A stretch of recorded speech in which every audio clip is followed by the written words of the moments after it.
Assalamualaikum, berjumpa kita lagi hari ini. Saya nak tunjukkan macam mana buat talam cendol versi saya. Puan-puan boleh cuba untuk buat berbuka puasa atau apa-apa majlis ataupun untuk makanan harian bersama keluarga. So kita tengok bahan-bahan dia. Saya gunakan tepung beras. Hari ini saya gunakan tepung beras cap teratai. So kalau nak pakai tepung beras cap gajah 3 ekor pun boleh. Dan saya pakai 55 gram tepung jagung. Saya pakai 20 gram tepung gandum. 1 TSP garam. Saya pakai lebih kurang dalam 60 gram gula pasir. 160 gram cendol. Cendol ni kalau beli, color dia tak cantik, so kita letak sikit pewarna. Lepas tu kita basuh. Kita bawah air paip mengalir tu, kita bilaslah dalam tapis sekejap. So color dia akan jadi cantik. Dan kita pakaikan 200 ml santan. Dan kita campurkan bersama 600 ml air. Saya guna air kowe. So kita tengok macam mana cara-cara dia. So sekarang kita nak tunjukkan macam mana cara kita buat lapisan bawah. Kita masukkan tadi tepung beras kita. Kemudian kita masukkan tepung jagung dan gula. Saya dah campurkan di sini tepung jagung dan gula. Ni, sekali di sini. Kita masukkan tepung gandum kita. Dan garam kita. Okey, untuk bajuhan ni kita jangan masukkan kita punya cendol. Serta punya cendol kita masukkan nanti kemudian. Kalau tidak nanti cendol kita akan jadi lembut. Okey, bila kita nak masukkan bahan-bahan kita tadi ke dalam ni semua sekali, kita masukkan santan kita. Yang 200 tadi 200. Lepas tu kita masukkan kita punya air kita. Masukkan air kita yang 600 tadi untuk lapisan atas. Kita masuk, lepas tu kita kacaukan dia rata.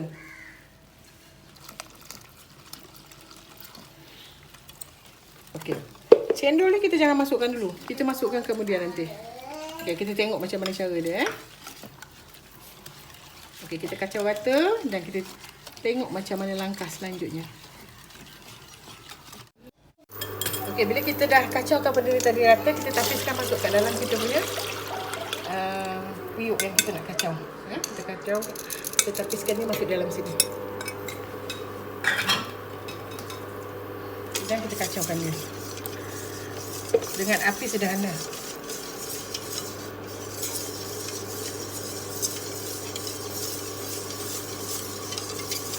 Cendol kita masukkan penghabisan sekali. Kita masukkan masa kita dah nak tutup api nanti. Sebab kita tak nak cendol kita nanti hancur. Jadi kita masukkan penghabisan. Bila kita dah kukuh, bila kita dah kacau dia, kita masukkan dalam loyang saiz 10x10 dan kita alaskan dengan plastik 14x14. Kemudian kita kukuskan hingga masak. Bila dah masak, baru kita tuangkan lapisan atas.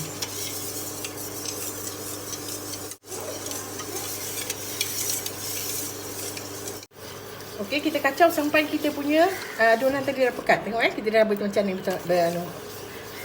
berbuku macam ni. Okey, kita kacau lagi sekejap. Untuk lapisan bawah kita kena kacau dia pekat sedikit. Kita kacau dia sampai rata.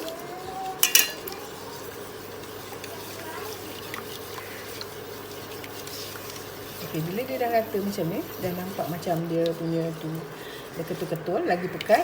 So, kita tunggu lagi sekali. Masa ni kacau jangan berhenti, nanti dia berketul-ketul. So kita kena kacau lagi sikit. Kemudian apa saya buat, saya tutup api. Saya tutup api dan saya ratakan dulu.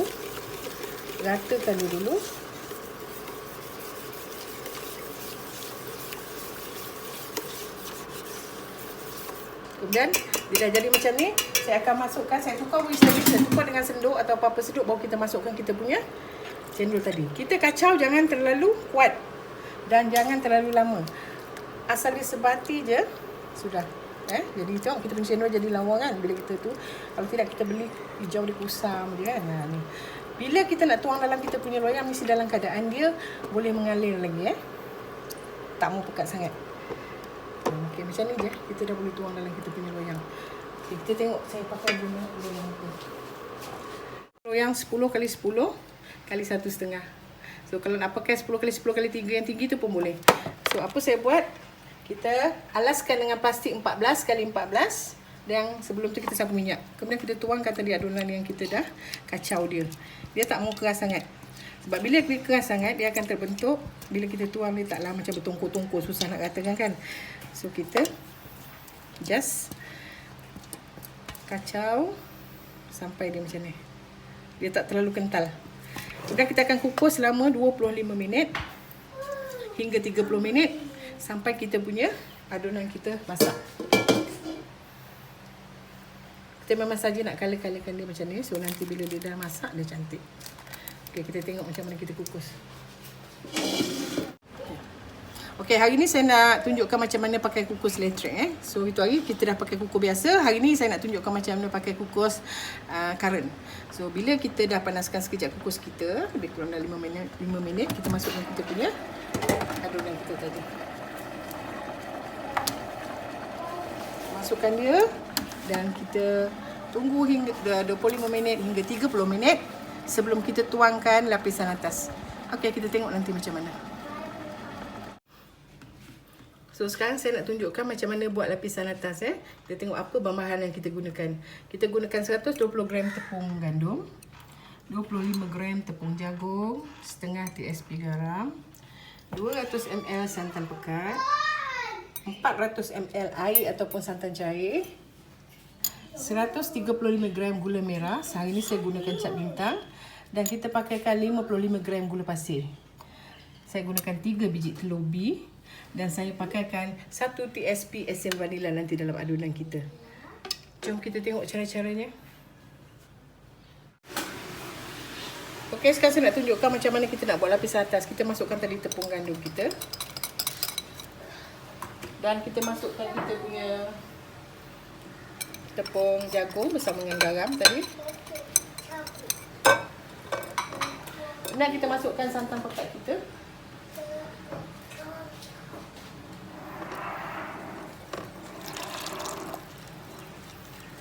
Kita kacau rata.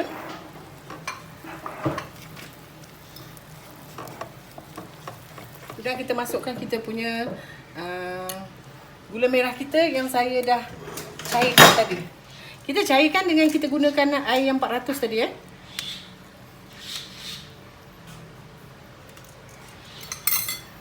Kita cairkan gula kita. Yang gula kita tadi kita cairkan dengan 400 air tadi.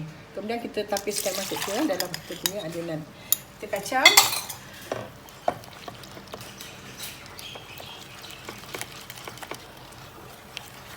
Jadi gula tadi kita cairkan dia bersama dengan 400 air untuk lapisan atas tadi. Jangan gunakan air yang lain nanti lembut. Nanti lembek kita punya kuih. So kita kacau rata. Baru kita masukkan kita punya telur tadi. Telur tu sebelum kita nak tuang kat dalam ni, kita akan godak-godak dia dulu. Dan kita kacau dia rata. Dan kita letakkan lebih kurang 1 TSP esen vanila untuk hilangkan rasa telur. Kemudian kita dah kacau, nanti kita tapiskan dalam tu, kita kacau. Yang ni kita tak perlu pekat macam yang bawah. Yang ni kita cuma kena kacau dia sampai naik uap saja. Baru kita akan tuangkan di atas lapisan bawah yang telah masak. Nanti kita tengok macam mana.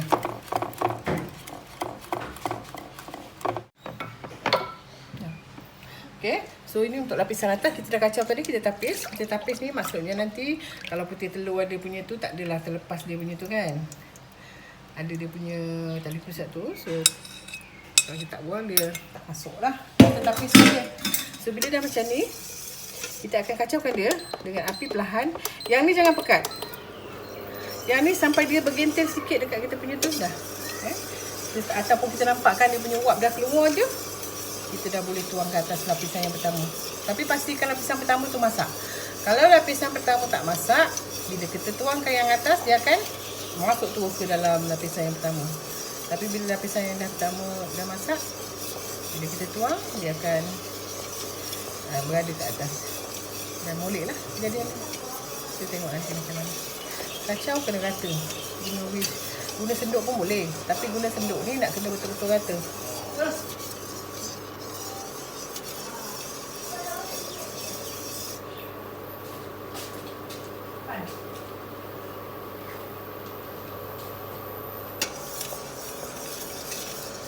Kita kacau rata sampai kita nampak ada uap keluar. Makan sejuk-sejuk sedap ni. Kalau untuk buka puasa buat awal-awal. Sebab dia kalau guna tepung beras ni betul-betul sejuk baru boleh potong. 2 jam, 3 jam.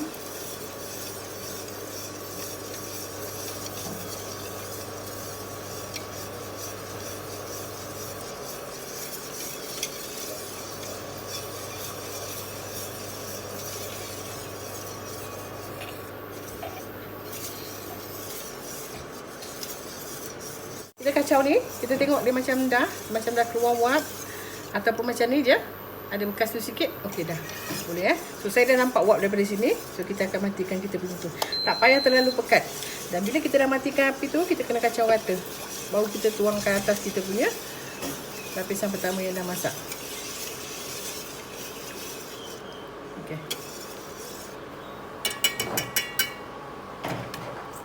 Okey, kita punya ni pun dah lebih kurang dalam 25 minit, hampir-hampir 30 minit saya buka. So dia punya tu pun dah masak. Kita pegang dia tak melekat tu maknanya dah masak. So kita potong kita garis-gariskan dia sikit. Pakai pisau ke pakai garpu ke. So hari ni saya pakai pisau. Untuk pisau saya pakai pisau. Kita garis lagi sikit. Okey. Kita punya adunan kita tadi yang kita dah siap tadi kat sana tu. Ni. Kita dah siap tadi, kita kena kacaukan dia dulu bagi dia jangan berbiji-biji sangat. Lepas tu baru kita tuangkan dia ke atas kita punya lapisan tadi. Tapi kita jangan tuang dia ganas-ganas, kita tuang dia, kita alaskan dia. So dia taklah direct masuk ke dalam bawah dia. So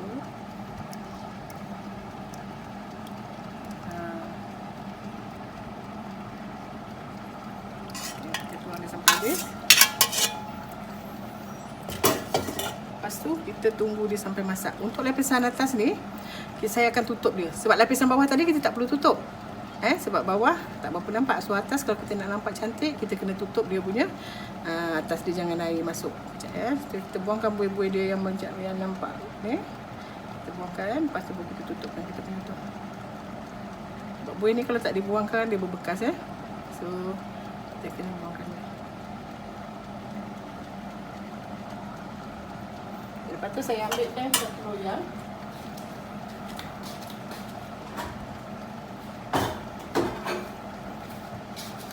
Kita tutup atas dia. Jadi dia punya tu tak masuk ke bawah dia punya air. Okey. Kita tunggu sampai 25 minit hingga 30. So sampai dia masak baru kita buka nanti Okey, kita punya tu pun dah 30 minit, kuih kita pun dah 30 minit berlalu. Kita tengok macam mana kejadiannya. Dah masak. Saya buka. Macam mana kita punya tu. Okey. Kalau dia ada macam kata ada air di sana tu, kita biarkan di atas dapur 5 minit dengan api terbuka Macam ni kita biarkan. Dia akan hilang nanti dia punya tu. Okey, kita punya talam pun dah siap. Saya nak tunjukkan macam mana potong. So hari ni saya potong, kita main agak-agak je sebab untuk makan sendiri Okey, saya potongkan dulu. Tadi pun saya dah potong separuh. Okey, untuk loyang 10 kali 10, kita potong dia 8 kali 8. Maknanya dapat 64 pieces. Macam ni saya nak ambil gambar, saya potong besar-besar. Tapi kalau untuk loyang 10 kali 10, kita potong 8 kali 8. Maknanya dapat 68 biji. Okay, bila kita dah potong macam ni, saya potongkan 4 kali 4 saja sebab untuk ambil gambar. So kita tunjukkan macam mana yang kita nak keluarkan dia. Kita angkatkan plastik dia. Lepas tu kita keluarkan dia. So macam ni lah kejadian dia. Dan kita akan susun dia dalam piring. Okey. Nanti kita tengok macam mana kejadian saya akan susun dalam piring. Macam ni saya susun besar sikit sebab kita nak ambil gambar cantik jadi saya susun besar sikit. Saya potong besar sikit. Senang. Kalau biasa untuk loyang 10 kali 10, kita potong 64 keping macam saya cakap tadi tu. Cantik dia goyang-goyang. Okey. Nanti kita tengok hasil yang kita dah potong.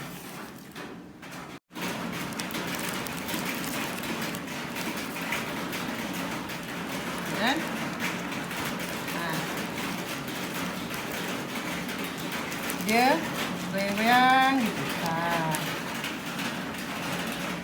Dia apa? Lembut.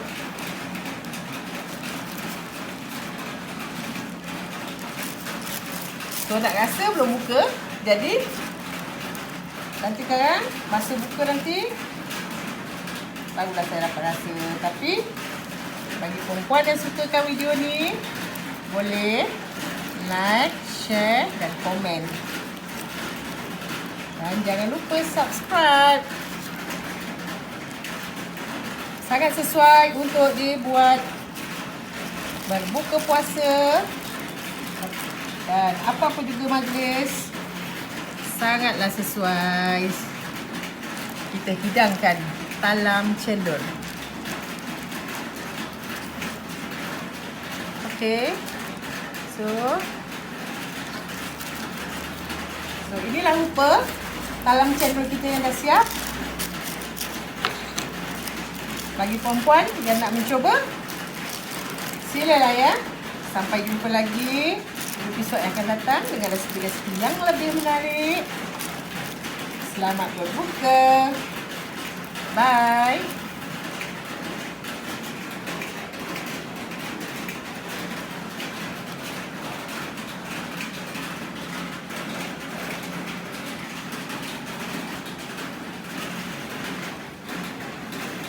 Sampai jumpa nanti. Bye-bye.